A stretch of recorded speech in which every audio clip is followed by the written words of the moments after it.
지금 소개 말씀 중에 제가 이승만에 대해서 엄청난 연구를 하고 또 우리나라 최고 전문가인 것을 말씀하셨는데요. 그건 사실이 아닙니다.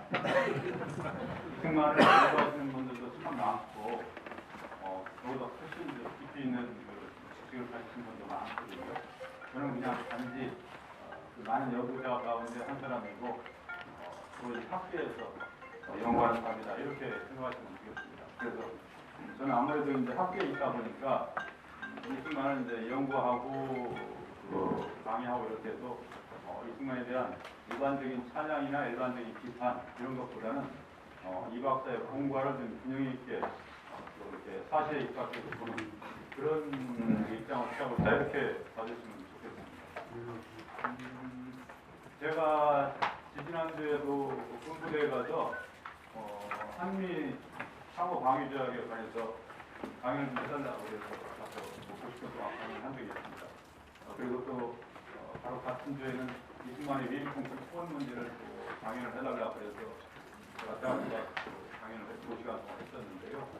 그런 강연은 이승만의 일생에 관해서 특정 문제를 가지고 깊이 있게 이제 이야기를 한 그런 주제들이 됩니다. 그런데 오늘 제가 이제 말씀드리는 이 주제는 이승만 대통령의 공과 파 이렇게 되어 있습니다. 그래서 이승만 대통령의 많은 그 활동과 많은 업적 또 나름대로의 그 과거에 대해서 특정 한 가지 문제를 가지고 깊이 있게 장시간 이야기하는 것이 아니고 무로 이렇게 훑어가듯이 이야기하는 그런 그 자리라고 생각하시면 되겠습니다.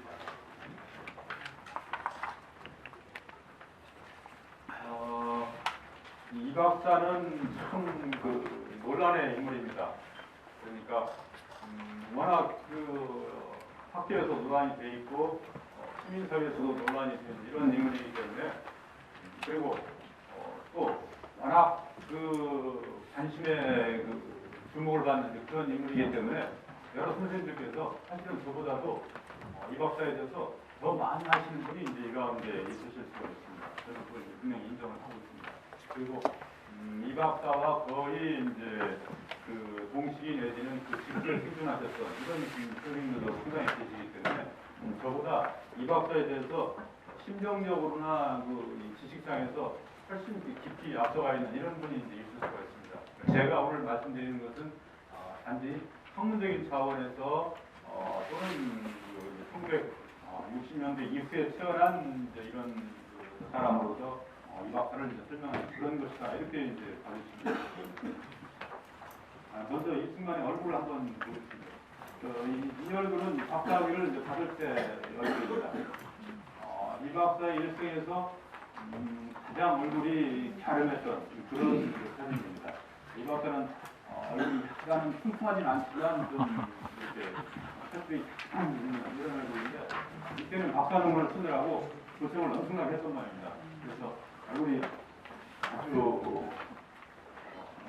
하관이 이제 빠져있는 이런 그 모습으로 되어 있습니다.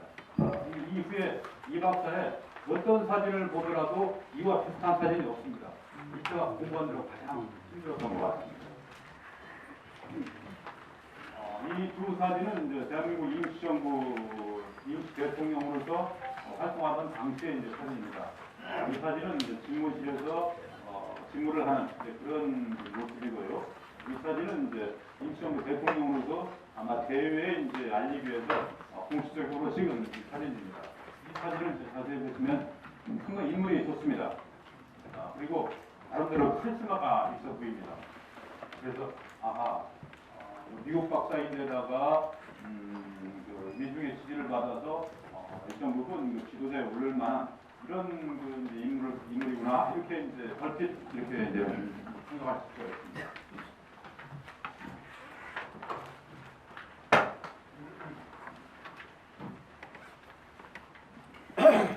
이 박사가 키가 그렇게 크진 않습니다. 그런데 반해서 얼굴은 상당히 카리스마가 있고 이렇게 잘생겨 보이기 때문에 하와이에서 독립운동을 할 때 특히 여성들이 좋아했다고 합니다. 여성들의 이제 그 존경과 풍모를 한 몸에 받는 이런 인물이었다고 합니다. 이 사진은 좀 작게 지금 나와 있는데요. 1933년도 스위스 제네바에서 국제연맹 회의가 열렸을 때 그때 이제 가서 한국의 독립을 호소하는 활동을 벌였는데 여기가 이제 이 박사가 머물렀던 드루시 호텔이고 이 다리가 이제 몽골랑교였습니다. 다리에서 지금 포즈를 취하고 있습니다. 이 사진은 이제 해방 전에 이 박사가 포즈를 취하고 있는 이런 장면인데요. 저는 여기까지만 이 박사 사진을 좋아합니다. 개인적으로. 이 박사가 1950년 중후반에 찍은 이 사진들을 보면 대체로 그 사진 속의 이 박사는 좀 노쇠한 이런 모습을 띄고 있습니다. 그리고 심지어 혼몽한 그런 그 모습의 사진까지도 남아 있습니다. 그래서 이 박사가 1875년생인데 1945년이 이제 70살이죠. 70살 이전에 이제 찍은 사진들은 나름대로 상당히 이제 기품도 있어 보이고 사진이 좋습니다. 그런데 1950년대 중반 넘어가면서 찍은 사진은 이제 노인의 티가 역력한 이런 사진으로 되어 있습니다. 이 박사가 이제 지은 여러 저서들입니다. 가장 대표적인 걸 들어보면 독립정신이라는 책이고, 그다음에 청일전기라는 책인데 이 책은 지은 책이라기보다는 번역서입니다. 그리고 이제 미국에서 썼던 일본 내막기, 그리고 이것은 이제 이 박사가 썼던 그 영일기입니다. 이승만은 이제 공부 기간에 매일은 아니지만 나름대로 이제 꾸준하게 영문으로 영어로 일기를 썼습니다. 현재 이 일기는 완본이 다 남아있지는 않고 일부분만 남아 있습니다. 그래서 이 일부분 남아 있는 이승만의 일기를 통해서 이승만의 활동에 이제 여러 가지 세부적인 측면들을 이제 볼 수 있는 이런 점이 있습니다. 자, 그러면 먼저 이승만은 이제 이해하기 위해서 이 점을 이제 주목해 봐야 될 것 같습니다. 그러니까 이승만은 과연 한국의 근현대에서 시대적인 과제에 얼마만큼 이제 기여를 했는가? 이것이 이제 이승만의 평가는 가장 그 이제 기초적인 그리고 가장 중요한 이런 그 포인트가 된다고 생각하고 있습니다. 그러니까 이 이승만 시대의 역사적인 한국의 과제라고 하는 것은 첫 번째는 이제 대략 1876년 개항서부터 1905년 이제 을사늑약이 이제 맺어졌을 때까지 한국의 과제는 개화자강하는 것이었습니다. 서양식의 근대화를 어떻게 이룩하면서 스스로를 이제 외침을 막아낼 수 있는 강함을 유지할 수 있는가 하는 것이 이제 개화자강의 이제 과제였습니다. 그리고 1905년 을사늑약으로 한국이 일본에게 이제 국권을 빼앗기고 말았습니다. 그러니까 일본에게 외교권을 완전히 이제 탈취를 당하고 한국은 이제 실질적인 일본의 식민지로 떨어지고 말았습니다. 그래서 이승만은 흔히 자기가 담화를 짓거나 연설을 하거나 그럴 때 한국은 일본으로부터 40년 지배를 받았다 이렇게 언급하는 것을 여러 번 볼 수 있습니다. 그 40년을 역산하면은 1905년부터가 됩니다. 그래서 이 1905년부터 45년까지의 이때 한국의 시대적인 과제는 국권을 회복하는 것. 국권 회복은 이제 1905년부터 1910년까지 이제 한국이 일본에게 잃어버린 국가 주권을 회복하는 것. 그리고 1910년에 한국이 이제 완전히 일본에게 이제 식민지로 떨어진 다음부터 45년까지는 이제 국가의 독립을 달성하는 것. 이것이 이제 한국의 시대적인 과제였습니다. 그리고 45년부터 48년까지는 이 새나라를 어떻게 이제 세울 것인가, 신국가를 어떻게 건설할 것인가 하는 것이 이제 시대적인 과제였습니다. 그리고 48년 이후에 대한민국 정부가 본격적으로 이제 들어선 이후에는 어떻게 하면 이제 이 한국을 갖다가 우강하게 만들 것인가, 또 그리고 이 공산 세력과 대결 속에서 어떻게 하면 한국이라는 정부를 국가를 갖다가 지켜낼 것인가 하는 이 과제가 이제 후국과 부국이 이제 이 시점에서 이제 시대적인 과제였습니다. 이승만은 1875년에 태어나서 1965년에 이제 죽을 때까지 한국에서 이 네 가지 시대적인 과제를 이제 부딪히면서 살아간 인간이다 이렇게 볼 수 있습니다. 그런데 이 네 가지 시대적인 과제 속에서 얼마만큼 이승만이 이 박사가 성실하게 몸을 바쳐서 이제 공부를 했는가, 공사를 했는가 하는 점이 이 박사를 평가할 때 기준점이 되어야 된다 이렇게 저는 보고 있습니다. 이 한국의 시대적인 과제에 정말 그 열정적으로 순결한 마음으로 기여를 했다고 한다면은 이 박사에 대한 평가는 이제 좋은 것이 될 것이고 여기에서 벗어나서 이제 다른 행위를 했다면은 상당히 이제 다른 평가가 나올 수 있겠다 이렇게 이제 보고 있습니다.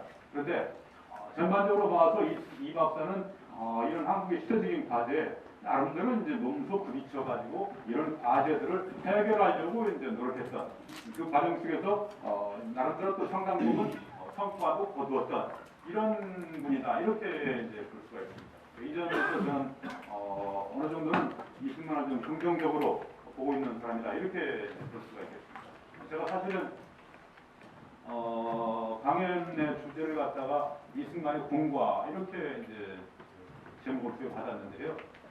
제가 이승만이 없죠. 이렇게 강연 제목을 받았다면 제가 이 강연을 응하지는 않았을 겁니다. 그러니까 공과 이승만의 업적과 잘못을 갖다가 바울을 갖다가 같이 이야기해달라 이런 그 이제 취지로 제가 이 일을 하게 되었습니다. 그런데 제가 강의를 좀 맡고 나서 다른 분과 이야기하다 보니까 이 선사연은 아무래도 이승만에 대해서 비판적인 이런 입장보다는 이제 긍정적인 이런 입장을 강하게 이제 나타내는 이런 단체일 가능성이 높은데 어떻게 그 자리에 가서 이승만의 바울을 학문적으로 장황하게 이야기할 수 있는가 이런 이제 문제 제기를 저한테 주변에서 해왔습니다. 그래서 제가 그 얘기를 듣고 상당히 입장이 좀 곤란해졌거든요.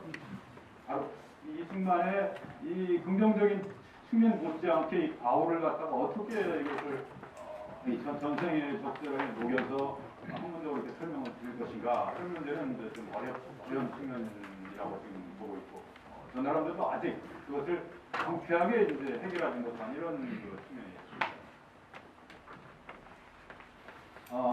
이 박사는 이 긍정과 부정이 너무나 엇갈리는데 그런 그 인물입니다. 한국 근현대기의 인물 가운데 이승만만큼 이만큼 긍정과 부정이 선명하게 이렇게 엇갈리는 인물은 없습니다. 이 동시기 이승만과 같이 활동했던 사람들, 심지어는 이승만의 많은 경쟁자, 정적, 협력자 다 막내봐도 이승만처럼 이렇게 긍정과 부정, 호호, 편패가 엇갈리는 그런 인물이 없습니다. 독립운동계의 이승만은 신채가 이렇게 이승만을 비판했습니다. 이완용이는 있는 나라를 팔아먹었는데 이승만이는 없는 나라를 팔아먹은 놈이니까 그건 이완용보다 더 나은 명우다.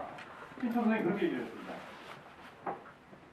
또 이 이승만은 독립운동 기간에 이 나라를 미국에 팔아먹었다 이런 그 이제 비판 외에도 이 자기를 하와이에 불러준 박용만을 갖다가 궁지에 몰아넣고 이런 인물이기 때문에 배은망덕한 그런 인물이다 이렇게 또 비난을 받습니다.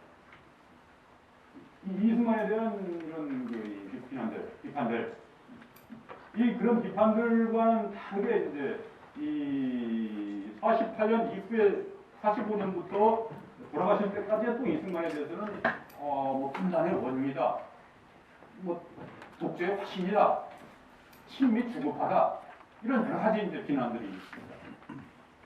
이것이 학문적으로 명확히 이제 객관화된 상태에서 수긍할 수 있는 비난인가 비판인가 하는 점에 대해서는 이제 상당 부분 논란의 여지가 있을 수 있겠습니다. 그러나 일단은 이 긍정과 부정의 측면을 한번 이제 전체적으로 훑어보면 아이젠하워는 이승만이 이제 한국의 소리 워싱턴다 이렇게 이야기를 했고 베플레이트는 이제 이승만의 양자가 같은 그런 그 평가를 받은 인물인데 이승만에 대해서 자기 몸무게만큼의 이제 다이아몬드 가치가 있는 그런 그 인물이다. 이건 뭐 극찬이었습니다. 물론 이제 미국 장성들 가운데 가장 이 박사를 존경하고 이 박사가 밀착되어 있는데 그런 인물이기 때문에 이런 평가를 당연히 되는 거죠.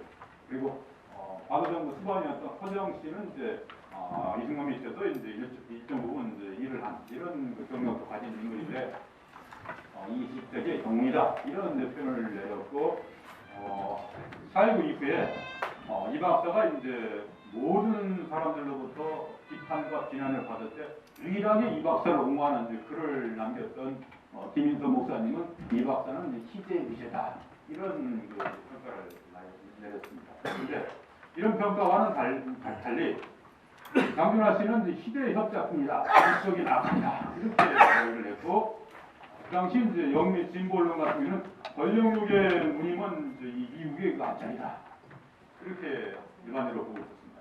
그리고 이 송근호 씨는 상당 부분 이 박사에 대한 부정적인 그 인식이 확산되는데 굉장히 그 기여한 이런 인물이라고 볼 수가 있겠는데, 이렇게 얘기했습니다. 독립운동도 건국도 다 지가 해먹으려고 했던 인물이다. 이렇게 이야기했습니다. 이런 얘기를 여러 번 반복했습니다. 자기 강연이나 일반 대중적인 걸 쓰겠습니다. 그리고 이 신상조는 이 평안도 출신으로서 흥사단에 관계하면서 이 장준하 선생이 이제 발행했던 사상계에다가 거의 이제 글을 전담해서 논설을 갖다가 자주 실었던 이런 그 인물인데, 이렇게 평가를 했습니다. 워낙에 짝이 없는 철저한 멋있잖아.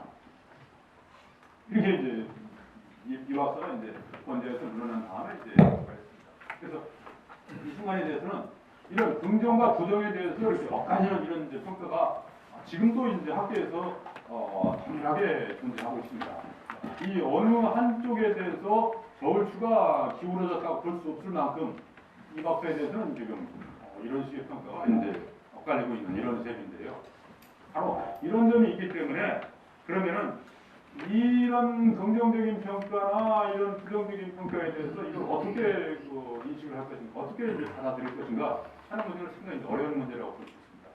그러나 이승만을 적어도 이런 평가를 내리기 전에 이승만과 그의 시대에 대해서 우리가 먼저 이제 고민해볼 그런 측면이 있겠습니다. 자, 이승만이 살았던 그 시대는, 또 그리고 이승만이 직접 관계했던 수많은 그 단체나 역할들은 그한 말부터 이 박사 시기까지 대충 이런 그 사전적인 고려사항이 있을 수가 있습니다. 그러니까 첫 번째로 크게 봐서 유교에 바탕한 그 전제주의적인 그 정치문화 전통, 이것이 이제 한국에서는 사실 이것이 지금까지도 일정 부분 내려오고 있다, 이렇게 이제 볼 수가 있습니다. 그러니까 유교 사상을 우리가 고려시대 광종 때부터 936년 때부터 거의 1000년 이상 유교 사상을 갖다가 통치 사상으로 이렇게 받아들였기 때문에, 유교적인 통치 이념 속에서 한국인들은 이 전제주의를 당연하게 생각하고 있고, 전제주의적인 그런 강성, 또 집권자에 대한 그 맹목적인 그 충성의 문제, 이런 것을 나름대로 극복하지 못하는 이런 점이 있다고 이제 볼 수가 있겠습니다. 이런 점이 이제 1960년대가 넘어가면서 이제 극복되기 시작하는데, 이 박사 시대까지는 아직도 이런 문제가 이제 극복되지 않은 상태에서 해방을 막고 제1공화국을 이제 맞았던 겁니다. 그리고 이 박사 시기에는 크게 봐서 정치적인 경쟁자나 이제 견제 세력이 이제 없었던 것은 아니지만 상당 부분 이제 미약했다, 이렇게 이제 볼 수가 있습니다. 이 김구 선생이 이 박사와 대척의 이제 관계에서, 물론 이제 오파라는 점에서는 이제 같았지만 정치적인 세부적인 측면에서는 이제 상당히 의견이 달렸는데, 그 경우 김구 선생이 이 박사의 이제 경쟁자 정도 될 수 있는 그 레벨에 위치하고 있었습니다. 물론 이제 여운형 씨도 이제 1880년대 중반생이니까 일정 부분 이 박사와는 이제 이 경쟁 관계에 이제 놓을 수가 있었는데, 대체로 봐서 이 김구 선생을 제외한 여운형이나 김구를 제외한 다른 대부분 분들은 이 박사가 1875년생인데 비해서 1890년 이후생입니다. 그러니까 이 박사와 대통령 선거에서 겨루었던 신익희 씨나 이런 분들은 1894년생이죠. 그리고 장준하 씨나 이제 조봉암 씨는 1899년생. 그러니까 이 박사와 거의 25년 내지 뭐 이렇게 이런 정도 차이가 나기 때문에 동렬에서 가지고 이제 언급하기에는 좀 차이가 나는 이런 그 인물이었습니다. 한때 이 1899년생인 윤치영 씨가 윤치영 씨는 이제 1890년대 초반생인데, 윤치영 씨가 장준하 씨, 장면 박사한테 이런 식으로 얘기를 했습니다. 그러니까 장면 박사가 50년대 후반에 이제 이 민국당 주도 세력으로서 이제 이 박사를 정치적으로 이제 공격에 몰아넣는 이런 그 조치를 취하니까 이 윤치영 씨가 장면 씨한테 두른 호텔 이발관에서 만나가지고 이렇게 얘기했습니다. 아, 당신이나 나나 이 박사 밑에서 큰 사람인데 우리가 이 박사를 저렇게 궁지에 몰아넣어도 되냐고 이렇게 이야기를 했습니다.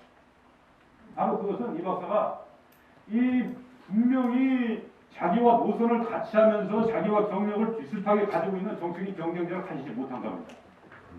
이런 정책이 명확한 경쟁자가 없다는 사실은 다시 말씀드리면 이 박사가 자기가 여러 가지 그 조치를 취하는 데 있어서 개인적인 과신 문제나 개인적인 자격을 이제 해서 과하게 이제 사용하는 그럼으로써 이제 이 박사 스스로가 개인적으로 공적으로 공세에 몰려가는 이런 측면이 이제 있을 수 있겠다. 이걸 이제 고려해야 되는 겁니다. 이 점이 이제 이 박사의 여러 가지 측면을 이제 평가할 때 고려사항이다 이렇게 볼 수 있습니다. 그리고 세 번째로는 이 대한제국과 일제 식민지 유산이 해방 이후에 한국인들에게 남겨진 것이 대단히 적었습니다.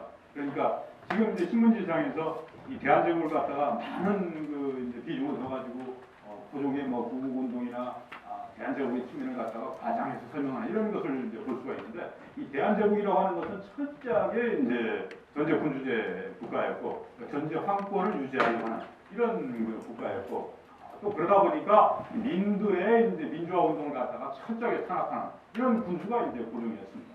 아직 이 일반민들이 이 민주화적인 그 정치 체제에 대해서 전혀 경험을 하지 못한 상태에서 바로 이제 식민지를 맞아가지고 이제 일본에게 나라를 빼앗기고 만 겁니다. 이 일본에게 나라를 빼앗겼을 때 일본은 철저하게 한국인들의 이제 이 근대적인 정치 학습을 제공하지 않았죠. 철저하게 강압적인 통치를 이제 취하면서 일제 영구적인 그 식민지 기지를 갖다가 한반도에 만드는 이런 정책으로만 일본은 모든 그 관심을 두고 있었습니다. 그러니까 해방이 된 이 상황 속에서도 아직 한국인들이 독자적으로 자력으로 국가를 건설하고 국가를 운영해 나갈 만한 실력을 전혀 일제 식민지 기관에 쌓지 못한 겁니다. 이렇게 불리한 상황 속에서 이제 이 박사가 해방이 되어가지고 이제 나라를 건설해 나갈 때 많은 어려움이 있을 것이라는 것은 이건 설명할 수가 없는 겁니다. 이런 점이 또 이승만을 이해할 때 굉장히 이제 중요한 고려사항이다 이렇게 이제 보고 있습니다. 그리고 남북한의 이제 강제 분단이라고 하는 것은 우리 민족의 의사와는 이제 무관하게 일서에 의해서 상관의 이제 이익을 나눠먹는 이익을 균점하는 그런 차원에서 이제 강제 분단이 벌어졌다는 것. 이것이 이제 또 이 박사의 대통령으로서 이 여러 가지 문제를 이제 고려할 때 중요한 측면이 있습니다. 그리고 한국 전쟁은 이제 한국에서 가장 한국 역사상 이제 참혹한 이제 그런 전쟁이었는데 이승만을 평가할 때 이 한국 전쟁은 대단히 이제 중요한 그 평가 요인 가운데 하나다. 또 이렇게 이제 볼 수 있습니다. 물론 이 박사는 개인적으로는 한국 전쟁을 맞으면서 굉장히 대통령으로서 이제 많은 업적을 남겼습니다. 그러니까 저는 개인적으로 이렇게도 생각합니다. 만약에 한국 전쟁이 일어나지 않고 그냥 북한은 소련에 의해서 지원을 받는 동시대가 성립이 되고 남한은 일정 부분 미군 정위 후에 미국이 일정 부분 영향을 받는 이런 국가로 그냥 존재해서 남북이 어느 정도 약한 상태 대립만을 유지하면서 남북 독자적인 양체제를 계속 이루어 나갔다면 이 박사는 오늘 우리가 생각하는 것만큼 업적을 남길 수도 없었고 우리가 생각하는 만큼 논란의 인물이 될 수도 없었습니다. 어쩌면 이 한국 전쟁이 이승만을 살려줄지도 모르겠어요. 한국 전쟁이 벌어지면서 유교 전쟁이 벌어지면서 이 박사가 정말 그야말로 대통령으로서 북한의 경륜을 제대로 살릴 수 있는 이런 그 전후의 기회를 맞았다고 볼 수가 있겠습니다. 자, 이런 여러 가지 측면들을 이제 다 고려한 상태에서 이승만을 역사적 평가에 들어가야 된다. 이렇게 이제 볼 수가 있겠습니다. 자, 이승만은 이 1875년부터 1960년까지 이제 활동했던, 물론 65년에 돌아가지만 본격적으로 이분이 활동하는 것은 이제 배제학당에 들어가서 1895년부터 1960년까지 대략 한 75년경 이것이 이제 이승만의 전생의 이제 활동이라고 볼 수 있습니다. 그런데 이 박사의 활동의 하나의 그 중요한 그 특징은 해방 이전에 이 박사의 많은 활동들은 이미 대통령이 되고도 남을 만큼의 경륜을 쌓았다.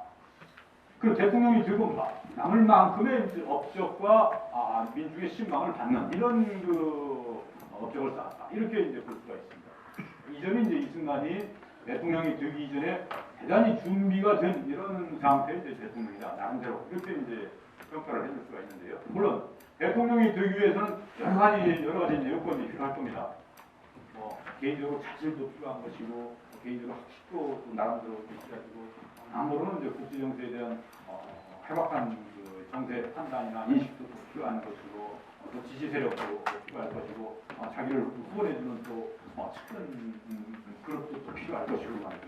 또 그리고 무엇보다도 시대적인 유리한 상황도 또 대단히 중요할 것입니다. 이런 여러 가지가 이제 겹쳐야만 이제 대통령이 될 수가 있겠는데, 이승만의 경우에는 자기 스스로 대체로 봤을 때 어려운 일제 시기부터 그런 과정을 하나하나 나름대로 이제 확실하게 준비해가는 이런 그 대통령이었다. 이렇게 이제 볼 수 있습니다. 이 박사는 구한 말에 이 대몽운동을 벌였는데, 이 대제학당에 들어가서 학생회 단체인 이제 협성회를 만들어가지고 거기에 이제 일정 부분 관여를 했습니다.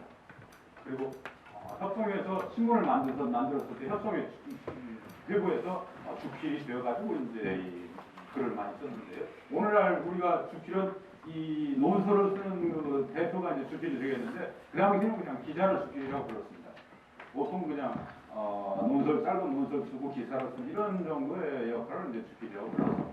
그리고 독립협회 이제 만민공동위원회의 총대위원과 대표로서 또 활약을 많이 했습니다. 이 독립협회 만민공동이라고 하는 것은 일정 부분 이 보수적인 그 친러시아적인 이 정부에 대항해가지고 한국의 이제 근대적인 개혁을 강조하는, 그러면서 동시에 또 이권이 러시아에게 넘어가는 것을 반대하는 이런 애국적인 청년 시민운동을 벌였는데, 이 운동에 이제 이 박사가 일정 부분 깊이 관여해가지고 이제 계속가지고 이제 되는 겁니다. 그러니까 요즘으로 치면 청년 민주화 운동가 이렇게 이제 볼 수가 있는 거죠.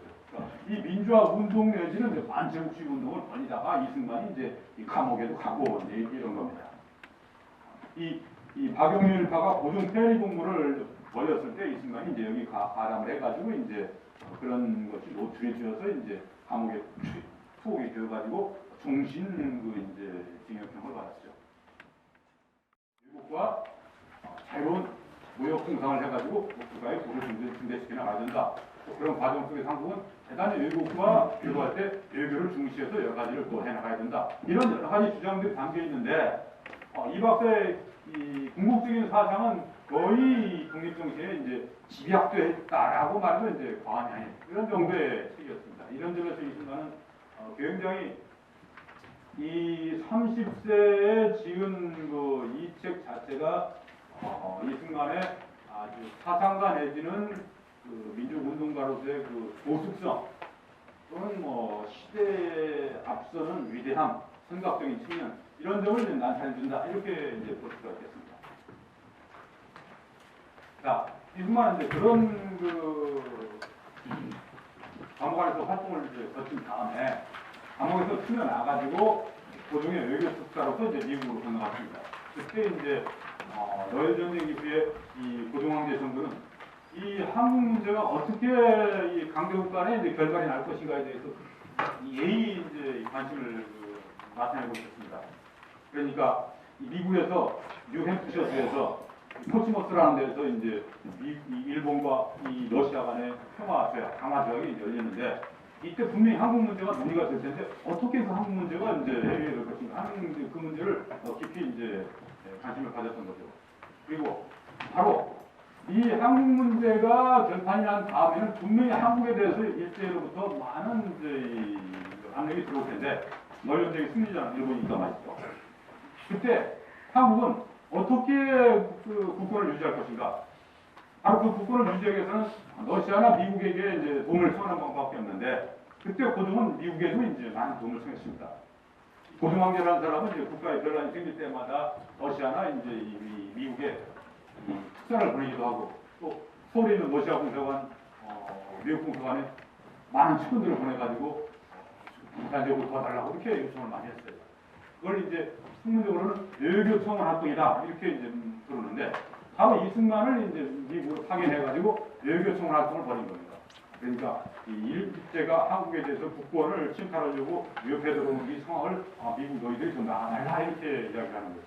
그런데 그때 근거는 1882년 4월 달에 이 미국과 조선 간에 체결한 한미 수호통상조약이었습니다. 근데 이 한미 수호통상조약은 제1조가 이렇게 되어 있어요. 이거 거중조정 조항이다 또는 굿 법치시스다 이렇게 이야기를 하는데 이 조항의 내용은 이렇습니다. 이 조약을 두 나라가 조약을 맺고 있는데 조약을 맺은 두 나라 가운데 어느 한 나라가 다른 제3국으로부터 침략을 당하는 경우 다른 조약 체결한 한 나라는 반드시 그걸 도와줘야 된다 이렇게 되어 있습니다. 이거 마치 이 한미 수호통상조약에서 어느 한 나라가 우리 한국이 침략을 받으면 미국이 즉각적으로 개입해서 도와준다고 하는 그 조항하고 거의 닮아있는 이런 조항입니다. 이런 조항이 있기 때문에 고종은 또 그 당시 한국 집권층은 이 미국이 한국이 위태로운 상황이 되었을 때 반드시 한국을 도와줄 국가라고 생각을 했습니다. 치밀적인 기대를 가지고 있었어요. 그러나 미국은 철저하게 한국을 도와주지 않았습니다. 일본과 이 한국 문제를 가지고 논의를 벌일 때 미국은 철저하게 치밀적인 이런 입장을 보였습니다. 그러니까 미국이 필리핀을 갖다가 식민지로 삼는 것을 일본이 양해한다는 그런 전제 조건 하에 미국은 일본이 한국에 대해서 아주 식민지적인 체제로 들어갈 수 있는 이런 특권을 인정해주는 이런 그 조치에 나섰던 거죠. 그 미국의 기본 입장은 그거였습니다. 그러니까 1905년 응산의약이 맺어졌을 때 미국은 한국에서 동서관을 가장 먼저 철수했어요. 그리고 계속 도와달라는 고종정부의 요청을 이런 시야에 그냥 거절하고 말았습니다. 미국은 그런 나라였어요. 그런데 이 고종은 이제 이승만을 보내가지고 소미조약의 내용에 따라서 한국을 도와달라고 이제 유교적으로 공식으로 요청을 했는데 그런 요청들이 이제 이승만이 미국 대통령 데오도 루스벨트 대통령까지 직접 면담을 해가지고 이제 그런 요청을 걸렸습니다.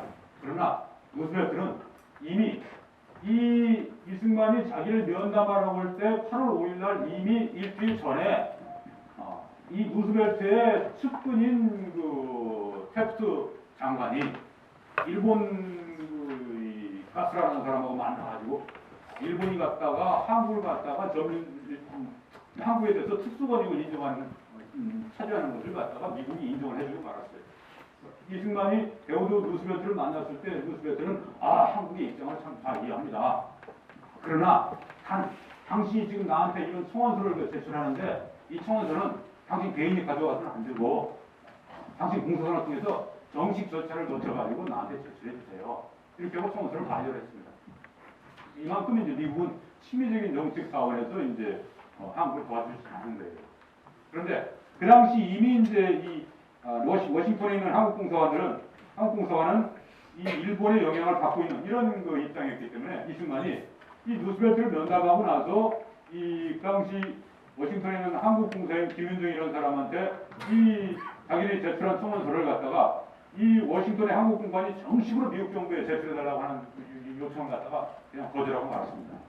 그래서 이승만은 개인적으로는 루스벨트를 만나서 한국의 독립을 요청함으로써 개인적인 명성을 크게 높이는 이런 성과를 거뒀지만 이 독립운동 자체적인 측면에서 성과를 거두지는 못했습니다. 하여튼 이승만이 이 젊은 청년 운동가로서 미국 대통령을 만나서 면담까지 했다더라 이런 그 사실은 이제 한국 신문에서 실리고 이러면서 이승만의 주도가 대단히 높아지는 이런 그 이제 계기가 되었습니다. 이때 이미 이승만은 서서히 이제 한국의 이제 지도자로 이제 부상하고 있는 이런 과정이었다 이렇게 이제 볼 수가 있습니다.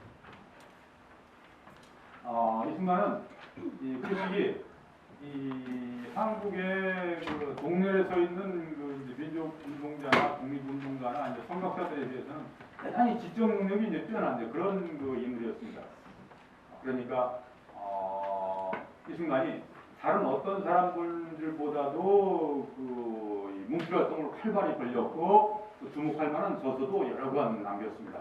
그런데 아까 이제 말씀드렸던 독립정신 그리고 이제 청일전기라는 책을 이제 번역했는데 이승만이 감옥 안에서 가만히 보니까 이 대한제국기에 이 한국을 놓고서 러시아와 일본이 각축을 벌이면서 한국을 먹으려고 하는 그 국제적인 정세가 마치 청나라와 일본이 청일전쟁을 벌일 때와 똑같다라는 인식하에 청나라와 일본이 전쟁을 벌이는 그 과정보다 청나라와 일본이 전쟁을 벌이는 과정 속에서 벌어진 여러 가지 외교적인 문제 이런 것을 우리가 깊이 이해한다면은 한국을 갖다가 구하는데 그리고 그 이후에 우리가 동북아시아에서 여러 가지 국가적인 그 외교적인 문제를 해결하는데 도움이 되지 않을까 이렇게 생각을 했습니다.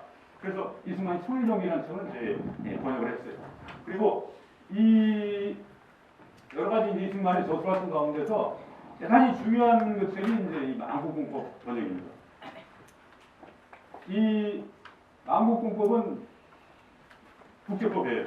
인터내셔널 러 국제법인데 이 그 당시에 국제법의 이름은 만국공법이라고 이렇게 불렀습니다. 한국 사람들이 이제 1905년이 넘어가면서 이제 이 만국공법이란 말보다는 일본에서 만들어진 이제 국제법이란 말을 쓰는데 이 만국공법은 이제 중국에서 만들어진 말이죠. 그래서 국제법을 이렇게 번역을 했습니다.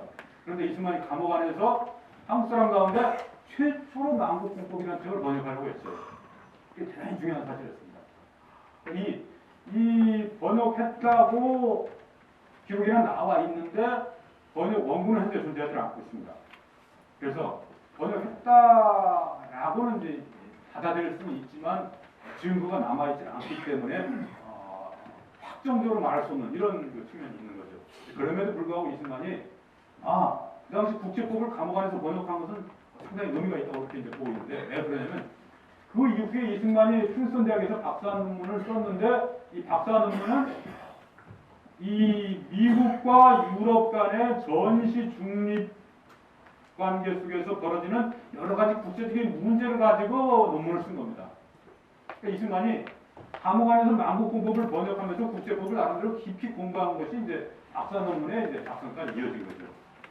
왜 이게 중요하냐면 이승만은 한국의 역대 대통령이나 이 많은 민주운동자들 가운데 국제 정세에 누구보다도 해박한 이런 그 시견을 가지고 있었던 이런 인물입니다. 그러니까 이승만이 김구나 여운형이나 박근영이나 이런 모든 사람들에 대해서 월등하게 뛰어났던 것은 그 당시 국제적인 흐름을 갖다가 예리하게 간파하고 있었는데 바로 그런 것은 이승만이 감옥에서 만국공법이라는 책을 번역하면서 국제법에 대해서 나름대로 관심을 가졌고 또 국제법을 직접적으로 깊이 공부해서 박사 논문을 쓰고 이러면서 이제 국제법에 대한 깊은 안목을 갖게 되었다. 이렇게 이제 볼 수가 있습니다. 이 점이 이제 이승만의 만국공법 번역이 갖는 의미다. 이렇게 이제 볼 수가 있죠. 이 일본과 같은 경우는 이 만국공법이라는 책이 일본어로 번역된 것이 1870년입니다. 이승만이 감옥 안에서 만국공법 번역하려고 한 것이 1900년이 넘어가요. 30년 넘어가는데 일본에서는 만국공법 책이 1870년에 번역돼가지고 그 책이 일본사에서 베스트셀러가 됐습니다. 이 만국공법이 국제법 책인데 그게 무슨 재미가 있겠어요?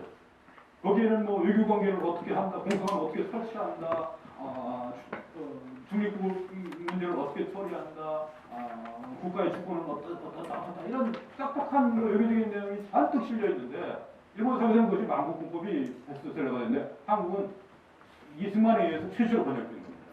그만큼 한국은 일본에 비해서 국가적인 발전 내지는 이제 지식인 사회의 이제 이 학문적인 수준이 근대적인 학문 수준이 상당히 떨어지고 있었다 이렇게 이제